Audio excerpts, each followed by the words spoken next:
ଆଇନଗତ ଭାବରେ ଯାହା କାର୍ଯ୍ୟାନୁଷ୍ଠାନ ହେବା କଥା ତ ଏଫଆଇଆର ଦିଆଗଲା ତାଙ୍କ ନାଁରେ 2 ଜଣ ନାଁରେ 10 କୋଟି ଟଙ୍କା ଲେଖା ଆର 10 କୋଟି ତାର 10 କୋଟି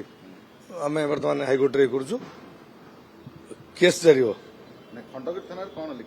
লিখিত ଯାହା ଦେବା କଥା ଦେଇଛୁ ବହୁତ ଗୁଡେ ଲେଖା ହେଇଛି ନା ନାଇଁ ଯାହା ସେ ଯୋଉ ଫେଲ କରିଛନ୍ତି ଏଗ୍ରିମେଣ୍ଟ ଫେଲ କରିଛନ୍ତି କମିଟି ଦେଇଛନ୍ତି କେସ୍ ଆସିକି ତାହେଲେ ଯେତେ କମିଟି ବର୍ତ୍ତମାନ ସବୁ ଥାନାରେ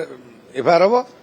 ପ୍ରତ୍ୟେକ ଜାଗାରେ ମୁଁ କ୍ଲିୟର ଲେଖିଦେଇ ଯାଇଛି ପ୍ରତ୍ୟେକ ଜାଗାରେ ଆପରେ ଯୋଉଟାକୁ ଭୟ କରୁଛନ୍ତି ଯେ ମତେ ଧମକ ଦଉଛନ୍ତି ଇଏ କରୁଛନ୍ତି ପ୍ରତ୍ୟେକ ଓଡ଼ିଶା ସାରା ସବୁ ଜାଗାରେ ବର୍ତ୍ତମାନ ପବ୍ଲିକ କମିଟି ଭାଇ ମାନେ ମାରନ୍ତି ତାକୁ ଆଉ ମୁଁ ଦାୟୀ ନୁହଁ ମାଡ଼ ଫାଇନାଲ ପବ୍ଲିକ ଯୋଉଠି ବୁକିଂ ହେଇଛି ଇଏ ନଗଲେ ଯୋଉ ପାର୍ଟିରେ ଯିବ ଯୋଉଠିକି ଯିବ ତାକୁ ପବ୍ଲିକ ମାଇଲେ ଆମେ ଦାୟୀ ନୁହଁ ଆମେ ଆମ ଇଏରୁ କ୍ଲିୟର କରିଦେଲୁ ନାଇଁ ତାଙ୍କୁ ମାରିବେ ସିଏ ତାଙ୍କୁ ଦେଖିକି ପଇସା ଦେଇଛନ୍ତି ନା ତାଙ୍କୁ ଦେଖିକି ପଇସା ଦେଇଛନ୍ତି ମାରିବେନି ତୁଳସୀ ଦେଖି ଦେଇଛନ୍ତି ଆର୍ଟିଷ୍ଟ ବି କିଛି ଦେଖି ଦଉନାହାନ୍ତି ଖାଲି ତୁଳସୀ ଗଲେ ହବନି ଏଣିକି ଆମ ରିକ୍ସ ନାହିଁ ଆମର ଏଗ୍ରିମେଣ୍ଟ ହଉଛି ନା ଏଇ କମିଟି ସହିତ ଆମର ଯୋଉ ଏଗ୍ରିମେଣ୍ଟ ହେଲା କମିଟି ଏବେ କେସ୍ ଦେଲା ନା ନାହିଁ ତା ନାଁରେ ଦେଇଛନ୍ତି ନା ନାହିଁ ବୁଝିଲି ଆମେ ଦେଲୁ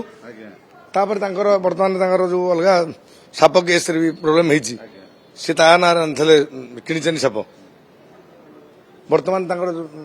ଯୋଉ ରେଞ୍ଜର ମତେ ପଚାରୁଥିଲେ ଆଜି ତାଙ୍କର ଇନକ୍ୱାରି ତା ନାଁରେ ଅଛି ଆମର କିଛି ନାହିଁ ଆମକୁ ଖାଲି କହିଛନ୍ତି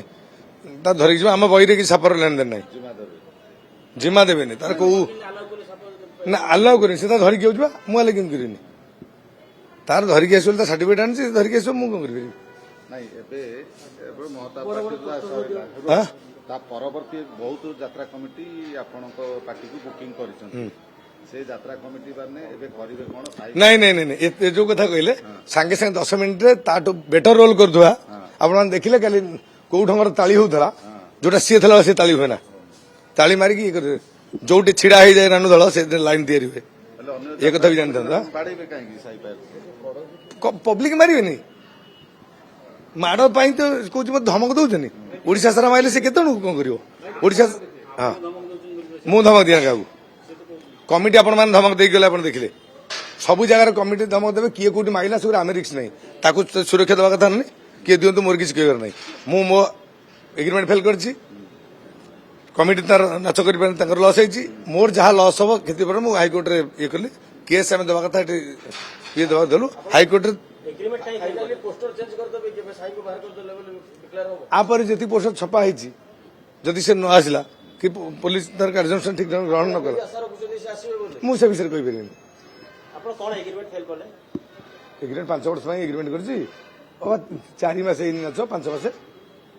ମୋର ଏ ବର୍ଷର ପଇସା ନେଇକି ଆର ବର୍ଷର ପଇସା 9 ଲକ୍ଷ ନେଇ ସାରିଛି ଟଙ୍କା କେମିତି ଫେରେଇବ ଏଗ୍ରିମେଣ୍ଟ ହେଇଛି ଟଙ୍କା ନବା ପାଇଁ ସରକାରଙ୍କୁ ନିବେଦନ କରିବି ଆଦରେ ତୁରନ୍ତ ଇଣ୍ଟରଭ୍ୟୁ କରିକି ଯୋଉମାନେ ଖଟୁଛନ୍ତି ଝାଳ ବହିକି ବହୁତ ପାଠ ପଢିକି ଟଙ୍କାଟା ପାଉନାହାନ୍ତି ଇଏ ଆଗିରିମ ବର୍ଷ 2 ବର୍ଷର ପଇସା ମାଗୁଛନ୍ତି ବ୍ଲାକମେଲିଂ କରି ପଇସା ନେବାକୁ ଚେଷ୍ଟା କରୁଛନ୍ତି ତୁରନ୍ତ ହସ୍ତକ୍ଷେପ କରିକି ଯାତ୍ରା ଇଣ୍ଡଷ୍ଟ୍ରି ସଂସ୍କୃତିକୁ ବଞ୍ଚାନ୍ତୁ ଆଗ୍ରିମ ବନ୍ଦ କରନ୍ତୁ ପ୍ରଥମ ତାପରେ ଲିମିଟେଡ ଗୋଟେ ପଇସା ଧାର୍ଯ୍ୟ କରାଯାଉ 5 ଲକ୍ଷ 10 ଲକ୍ଷ ଗୋଟେ ବର୍ଷକୁ ହେବା ଦରକାର ପଇସା ଅଧିକା ବ୍ଲାକିଂ ଆଦେହରେ ଗୋଟେ ଲଗାମ ନାହିଁ ସରକାରଙ୍କର ବି ଲଗାମ ରହିବା କଥା ମୁଁ ଭାବୁଛି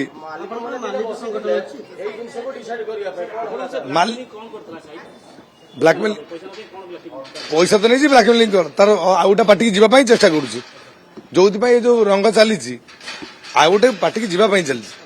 ଆଉ କିଛି କାରଣ ନାହିଁ ସେ ନିଜେ କହୁଛି ନାହିଁ ଆମେ ତାକୁ କହୁଛୁ ହଇରାଣ କରୁଛୁ ସେ ନିଜ ପାର୍ଟିରେ ଆପଣ ମିଡିଆରେ ଦେଇଛି ମୁଁ ତାକୁ কোনো ବ୍ୟବହାର ଖରାପ କରିଛି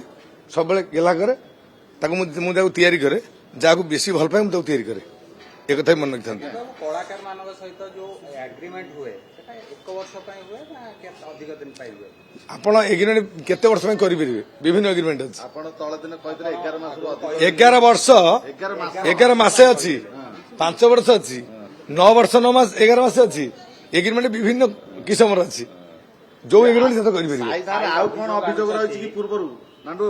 ସାଇନାରେ ଆଉ କିଛି ପୂର୍ବରୁ ଅଭିଯୋଗ ଅଛି କି ନାଇଁ କିଛି ସେ ବିଷୟରେ କିଛି ଇଏ ନାହିଁ ସାଇ ଆପଣଙ୍କ ନାଁରେ ଅଭିଯୋଗ ଆଣୁଛନ୍ତି ଆପଣ ପ୍ଲେନ କାଗଜ ଉପରେ ତାଙ୍କଠାରୁ ଦସ୍ତଖତ ନେଇଛନ୍ତି ସାଇ ତା ମାନେ ମୂର୍ଖ ହେଇଥିବ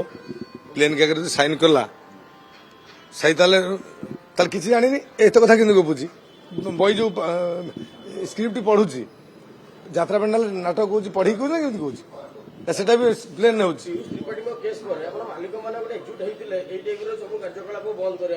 ସବୁ ମାଲିକ ଖରାପ ନୁହନ୍ତି ସବୁ ମାଲିକ ନୀତି ଆଦର୍ଶରେ ବଞ୍ଚିବା ଲୋକ ନୁହନ୍ତି କିଛି ମାଲିକ ଅଛନ୍ତି ମାନେ ନୁଚା ଛପା କାମ କରିବାକୁ ଭଲ ପାଆନ୍ତି